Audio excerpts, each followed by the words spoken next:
Hi friends, கல்யாண வீட்டு style mutton dalcha எப்படி செய்கிறதுன்னு பார்க்கலாம்.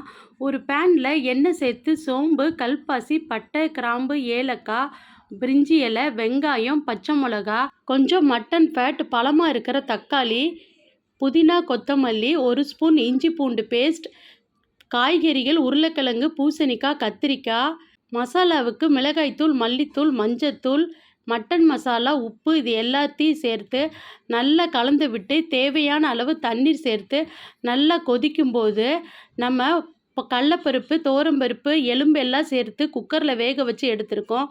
அதையும் சேர்த்து நல்லா கலந்து விட்டுறலாம். கொஞ்சமாக தேங்காய் அரைச்சி ஊற்றிடுங்க. ஃபைனலாக இதில் புளி கரைச்சி கொஞ்சமாக சேர்த்துருங்க.